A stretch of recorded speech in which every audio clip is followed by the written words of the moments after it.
is Chris Hosken. I was Chief of Development at GetSmarter for the last 3 years. And I'm no longer with GetSmarter. That's a caveat, so this is all super objective. And what I did in my portfolio was I led market research and product development, partnership relationships, and knowledge partner kind of client service. So something really interesting is happening in the education landscape on the African continent and worldwide, I suppose. I think I'll show you a few examples of why I think things are going to start to change a lot more rapidly here, and a few of the interesting things I discovered in my own studies. So GetSmarter also has an absolutely amazing space down the road, and the office is designed for open collaboration, and I think you'll start to see that in the product and also in our students that go through our platform. The industry is growing so much, and I can't understand why there isn't more players. A, there's a lot of money to be made, and B, there's a lot of impact to be had in the space. A lot of people, when I was a little bit younger and more naive, a lot of people got quite irritated with me because I was very, I'm not going to say narrow-minded, but I was very, very short-sighted around the use of a university and what's going to start to happen to universities once these shorter courses and more open ways of learning start to become more mainstream. And it was interesting, I started at GetSmarter in 2013, and the year before was Time Magazine's Year of the MOOC. For those of you that don't know, MOOC is a massively open online course. It's the free version of universities start to take their courses online, essentially try to open it up for everyone and anyone that has an internet connection and a computer. So GetSmarter's had 40,000 students successfully through the platform. Every single one of those students sings GetSmarter's praises in one way or another. Some of them do complain, and we try to fix those complaints straight away. But this isn't a sales pitch. I don't have to do that anymore. I'd like to show you guys what I think the secret sauce is and what they think the secret sauce is, because it's on the website. And I can tell you, objectively, that it is the secret sauce. I've seen what other people are trying to do, and I've seen where it isn't working, and I've seen that this really works. So you can take my word semi-objectively for it that this model definitely does work for this specific product for the target market that GetSmarter is pursuing. So, if we go to the next slide. There we go. So I can't walk, but I like walking around because I see the camera is static, and so is the mic. So GetSmarter has over a 90% completion rate. So in distance and online learning, that is completely unrivaled. The reason for this success is those three ingredients underneath. So to give you the exact data, it's 94.7%. So a bit of marketing there, keep you guessing, could be 99, could be 91, but it's 94.7. And what we do is we ensure that students, when they're doing one of our courses, it's coming from a top university, it's coming from a top brand partner who understands the subject matter, and we pair that with an industry professional. So it's all quality assured by the university through the academic rigor of an institution. Universities are very difficult to work with, by the way. And they make it really, really difficult because they want the quality to remain as high as what you're getting on campus. We then saw that there's a gap in between what you can learn academically on a university campus and what some, not all, academic lecturers would teach in the classroom, as opposed to what's required out in the field or in practice. So we discovered the key here is to put full-time on each one of the courses and industry professional while those courses run. Now, the power of that is you get the university certificate brand rigor academically, and you get someone who's the top of their field as a head tutor on the program, which I think is a very powerful combination. We then ensure that our courses, so GetSmarter doesn't provide university credit courses, which is the assumption a lot of people make. we help universities make their offerings more accessible and more scalable. And we do this by ensuring our courses are career-focused and they give you the right workplace skills that the top university recognizes. So the issue with MOOCs is that in the beginning stages, a lot of them were quite hobbyist. And there's a couple issues why the completion rates were so low. The one thing, when you don't pay for something, you're not really committed, and life takes over, and it's really easy to drop out of something you didn't really pay for. So I will admit that that definitely adds to the completion rate, but it's not everything. A student can tangibly see every single week that they're on one of our courses. Our courses are usually between 6 and 12 weeks. None of them are longer than 14 weeks though. Every single week, a student can see how every single work unit links up to the module outcome and the course outcome and what they're trying to achieve from the course. So our 2 brand promises at GetSmarter are workplace skills recognized by a top university and proactive personalized support. With a distance medium, you're never going to have high completion rates without a community of learning and a community of support. So if you ever come visit our offices, you are all very welcome. Even the vegans, we have a vegan restaurant, which is great, so you guys are all welcome too. We have a team of these people called Learner Performance, and all of them are course coaches. Now, people also assume that a course coach has to be a subject matter expert. They don't. When people are learning, they feel that they're getting enough from their tutor and from the university that academically the course is rigorous, but there was something missing in the puzzle, and that was someone who actually cared about your learning. When I stand in front of you here, I can see that some of you maybe care about what I'm saying, some of you don't, and that's okay, but I can still get a read. When it's online, it's super difficult to get a read of if whoever's providing this course to you actually cares about your learning. Do they actually care that at the end of that model you could design a process diagram? Do they care that you could actually, after the graphic design course, design something that would be accepted in industry, that people would actually say, okay, add that to your portfolio, that's pretty good.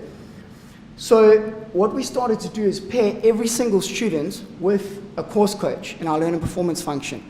These people are usually psychology backgrounds, so it has been an expensive function to build, so I can see why other providers maybe veer away from it. Maybe when machine learning becomes more of a precedent, people will start to use that, but until then we're going to need humans for this intervention, and humans are expensive creatures, especially when they have psychology backgrounds. So what they do is they motivate the student every single step of the way. And this starts, I can give you all the trade secrets because I don't work there anymore. But this starts right from the very beginning. So GetSmarter designs every single part of the business around the student's journey from when you see a PPC advert on Facebook or LinkedIn or email marketing campaign to the time you get a certificate delivered to your office with a little graduation hat that everyone starts to make a big deal about. So what one also needs to remember, just to digress, and I might do that a lot, so you can shout at me if I do, is that this is all relative. Education is such a relative game. When someone gets a certificate from the University of Cape Town, or WITS, or MIT, and has not studied at a university before, that piece of paper is probably as important as the 3 or 4 or 5-year degrees that some of us may have gotten from university. So when people start to spend, when they sacrifice 12 weeks of their time to do a course, because time is very precious these days, we ensure that every single week of that is well spent time. The course coach makes sure that the student, and if you come look at the offices, it's a very data-driven approach. We're constantly putting analytics every second live onto their dashboards, and they can tell which student stopped at which place, in which notes, in which video. So to give you some empirical data of how this actually can improve, people said that it was impossible to teach statistics online at an undergraduate level. And some people may think it is impossible because if someone doesn't have a really strong mathematics education at high school level, statistics at university level is really difficult. we aided UCT in taking Stats 1000, which is one of the biggest service level courses at an undergraduate level on the African continent at universities. And the pass rate went up from 60 to 80% once the course was taken online. There's many reasons for this, but the one reason is that students that previously weren't schooled in English could now go back and watch a video many, many times. They could tell you exactly which part they were struggling with in a course, and the tutor could then intervene. And it's so powerful to have that data, and it's such a simple intervention. When you're sitting in a stats lecture in first year in university with 400 other students, it is very, very difficult as a non-English speaker to stop the lecturer every 5 minutes, because you don't not necessarily not understanding the technicalities, but it's just the language, the accent. It's super difficult, and I think it's also super unfair. So I'm really looking forward to the day when a student has the option of starting to look at all first-year courses as an online option, and to have that at least as a backup so they can start to have more opportunity to learn and to get up to the same speed as students that have been schooled in that language.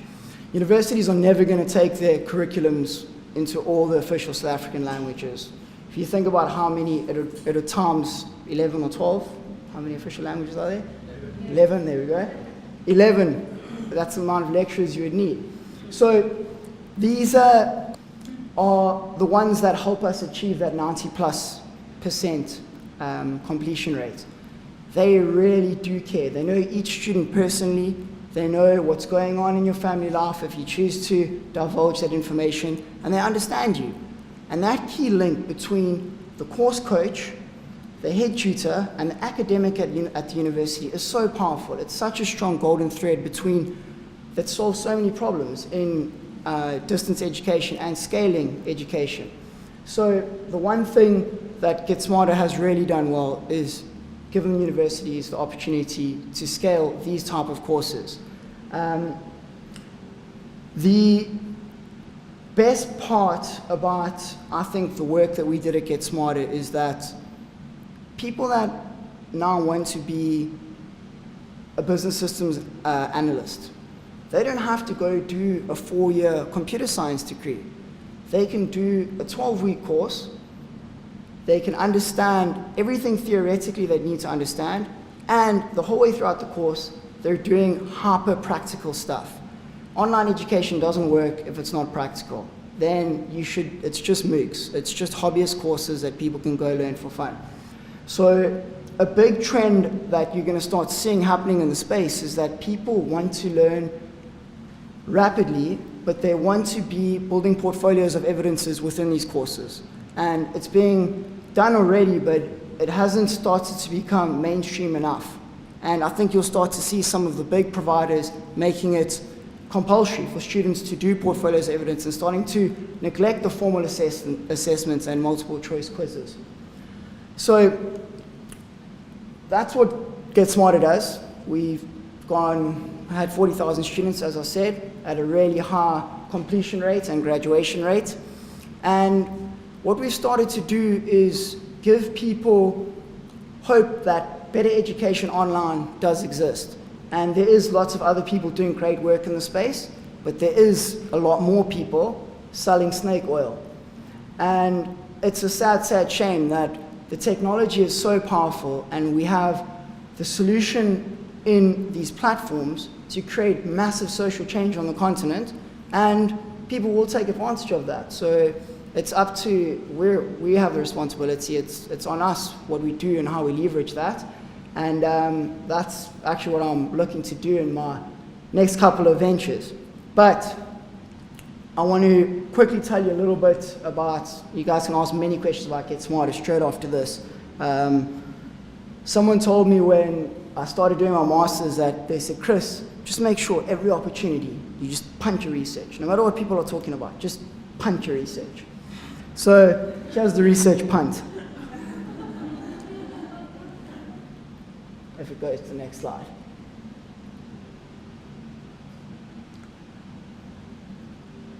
See, the tech sometimes fails us, but never on GetSmarter's platform. Okay, so what does the ecosystem need? I'll skip through that part. My research revolved wholly around inclusivity in the tech and education space.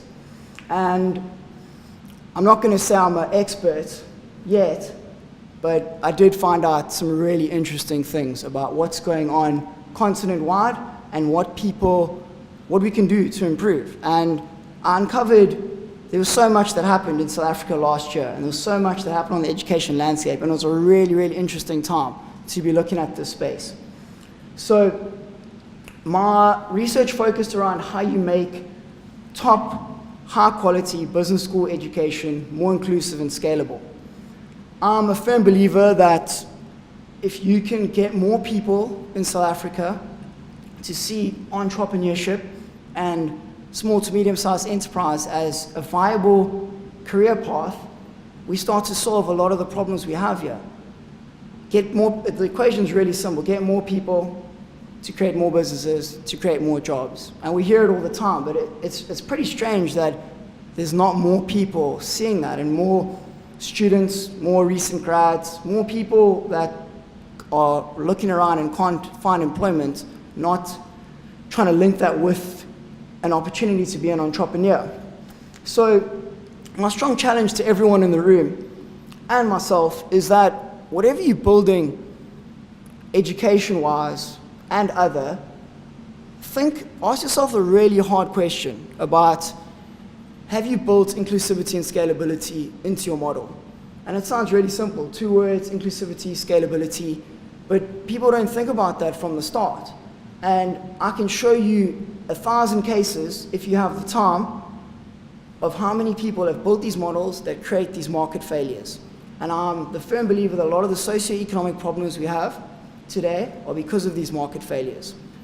I personally define a market failure where you have any business, any service provider, and they serve a particular market, a niche, or larger than a niche, and there's disenfranchised individuals. So people are marginalized and can't access that offering, or can't subscribe, or can't be part of that ecosystem. So you have this beautiful flowing ecosystem, and because unfortunately money does still make the world go round, people without money, all of a sudden it starts turning faster and faster, the system perpetuates, creates more and more market failures, strengthens itself, and it becomes less and less accessible over time. So as my fellow students said last year, it's time for a lot of these systems to fall. And I'm not standing here in front of you with a red beret on, but it is time we look really hard at a lot of the systems that have been created, especially in South Africa, here in Cape Town. You can walk out of this door and you can see a market failure. It's so much easier to scale fast, to disrupt, and to do amazing things if you build scale into your models from the beginning. It's really difficult to retrofit scale. Really, really difficult. And that's why design thinking is so powerful. So we kind of used a lot of the human-centered design frameworks in this research to get lots of iterations and to get lots of prototypes and to put your user at the center of the journey. I think it's so crazy that people don't use design thinking more. It really hurts my feelings personally. I get quite emotional about it. I'm no expert in design thinking. I know very little, but when you start to see the power it can have commercially, with scale, with inclusivity, it's a really beautiful thing and a beautiful methodology. And I wish, like my colleagues here, I knew more about it. So I'm trying to learn as much as I can. But very quickly, because the traffic after 3 o'clock starts pumping. So I did a qualitative study, and hopefully turning that into a quantitative PhD, but apparently there's a lot of writing in that too. So you can see I don't like to write a lot. So it's difficult to finish the master's. But every single one of my respondents, and I had quite a large sample size for a qualitative case study methodology, I had 38 and might add some more, is every single respondent said they would be more than happy if inclusivity and cross-subsidization was built into the model. Not one single person said they would be unhappy if the intervention they were taking part of had people on it that were either subsidized by them, by their fees, by them paying an increased fee, or just by them over time having to help coach students that aren't necessarily at the same level as them. So the thing about cross-subsidization, and when you make things truly open, which is what we should all be moving to, is that there's so many disparate levels of people that will enter the intervention, and it starts to become really difficult for the tutor and to meet exit level outcomes. But every single student respondent was really happy to help and really happy to have that built in. So there's another interesting thing that I find that is grounded in a lot of the empirical data you'll see on entrepreneurship and the success rates of businesses, is that the education level of an entrepreneur is strongly correlated with their success as an entrepreneur. Now just let's suspend the rules just for 15 seconds and think about what education means. Because I personally think, in terms of what we need to progress in this country, is that the 4-year, 5-year path at university, in certain contexts, is quite irrelevant. And you still need it for engineers. No one's going to let an engineer or an architect work on a project if they haven't gone through the formal path. And the same with most professionals. But there's so many skill shortages on the continent that can be appeased by shorter learning interventions. Project management is one of the scarcest skills on the African continent. There's so little great quality education around project management, unless you go for a residential analog lecture, that people can access, that they can get certified for, that they actually feel like they're learning in a community of people that can connect them to opportunities, because there's no point in building interventions if there's no opportunities to connect those people with. So my other strong challenge is that for those of you that work in institutions that employ people, for those of you that are going to have great successful businesses that are going to employ a lot of people, you need to start forgetting about that B or M or PhD at the end of someone's name when they're applying for these entry-level jobs. Because I think the 4-year model of university, like what I saw in my business career, is it started in certain aspects when it wasn't professional. It created great interns. The university system created really, really great interns. We don't need more and more interns. We need people that can come into a business with the practical skills and be feasible members of the workforce from day one.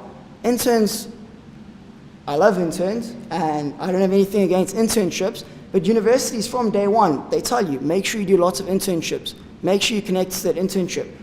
I never heard once in my university career, Chris, what practical skills are you learning right now that are scarce, that are in demand, that you're going to be able to apply after this ball you've had at university? No one asked me that, and I feel it's quite a travesty that people don't recognize that you can have much shorter learning interventions that actually have much bigger impact than a 3 or 4 year intervention.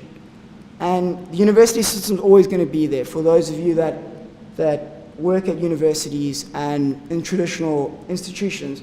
There's always going to be a place for it. But it's a highly inaccessible, exclusive model. It's super expensive in time and money for people to attend these institutions. If we can start to match the massive shortage of skills that will happen on the continent with shorter interventions that give people highly practical portfolios that us as employers, business leaders, entrepreneurs recognize as a viable substitution for a university qualification, I think we'll start to see truly massive change in the country. And this is your chance. Like, be an early adopter. You'll be able to brag. I know there's some hipsters in the room. You'll be able to brag to your friends. You started doing it first.